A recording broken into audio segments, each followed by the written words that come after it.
Last night, the Wall Street Journal printed and the BBC aired some new reporting that puts a big new twist into the story of the Boston Marathon bombing.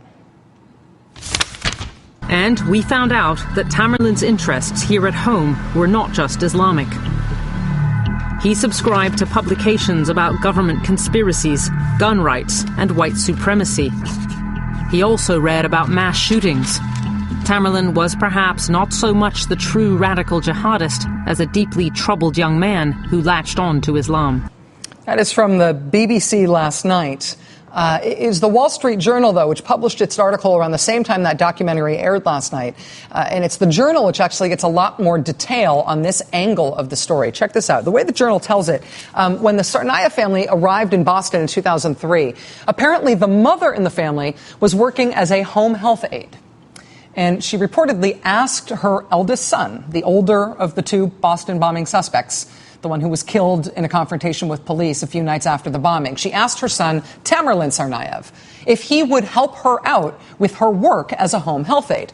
The Journal reports that she specifically asked her son to help out with one older man for whom she was the home health aide. And he was a man who had been disabled for 40 years, ever since he had been shot in the face during a robbery as a young man. He worked at a convenience store. There was a robbery. He was shot in the face. That was 40 years ago. He's still disabled, and she was part of his home health aide.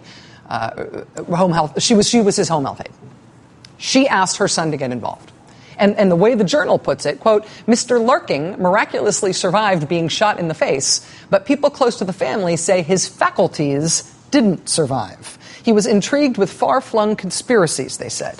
He subscribed to newspapers and journals that doubted the Holocaust and described the attacks of 9/11 and Oklahoma City and the Newtown School as plots by unseen elites and by the U.S. and Israeli governments. In caring for this disabled old man with the racist conspiracy theories, Tamerlan Tsarnaev, quote, seemed to have found a kindred spirit. They became friends and had animated talks about politics. The older man also gave Tamerlan Tsarnaev his reading material. Quote, a Wall Street Journal reporter recently visited Mr. Tsarnaev's apartment in Cambridge, Mass., and read a stack of newspapers, mostly borrowed from Mr. Larking, that alleged nefarious conspiracies. The newspapers in his apartment included this one, The First Freedom, Equal Rights for Whites. You see the Confederate flag there. The current edition of their newsletter advertises on its front page events for Stormfront, which is that same Nazi message board where the Sikh temple shooter was posting about living the 14-word neo-Nazi motto. Another one of the newspapers in Tamerlan Tsarnaev's apartment was apparently something called The Sovereign, the newspaper of the resistance, it calls itself. At least in its current incarnation, it seems to be kind of a 9/11 truther thing, all about how secretly it's Israeli lobbyists who control the U.S. government, and it was the U.S. government, or maybe it was Israel, that really did the Boston bombings. Also something called the American Free Press, which promises to tell you the truth that the establishment media won't about black mob violence continuing unabated across the nation, and how the IRS scandal reveals that there is Jewish control of the White House. Victims speak out. You know, the headline, and I think also in some ways the bottom line, of the Boston Marathon bombing has been that the reason for the bombing was radical Islam, that the bombers were inspired by the online Al-Qaeda magazines. They committed the bombing for the same cockamamie conspiratorial nonsense that we've all had to become so familiar with ever since bin Laden had to become a household name in this country that he attacked. And it does seem clear that the Al-Qaeda brand of conspiratorial nonsense radicalism is part of what drove that act of terrorism in Boston.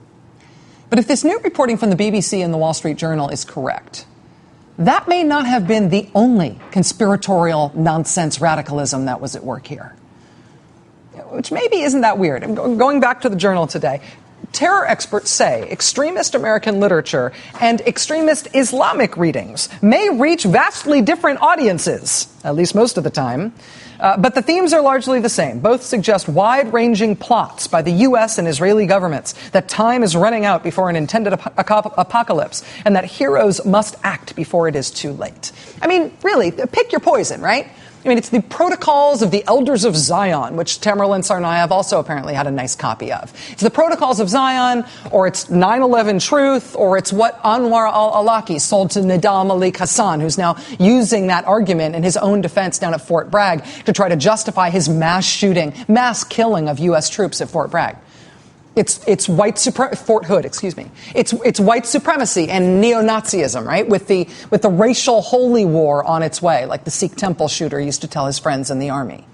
It's the Boston bombing was really carried out by the government, and 9/11 was really carried out by the government, and Waco and false flags and all the rest, right? Pick your poison. There's always been an appeal to this necrotizing conspiracy theory radicalism, which almost always butts up against justifying violence, justifying some sort of cockamamie, violent, heroic resistance by the select few who are awake and can see the truth, even though everybody else is lulled to sleep.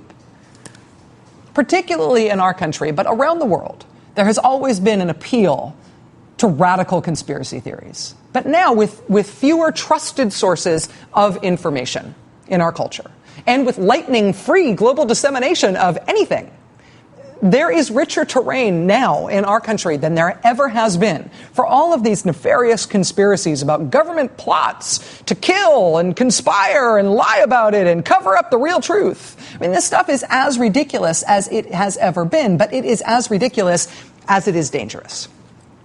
Because it is more widespread than ever, and because it is dangerous, our government should take particular care to not play to type, to not feed these trolls exactly what they are looking for, which is exactly what the FBI is doing right now. And that story is next.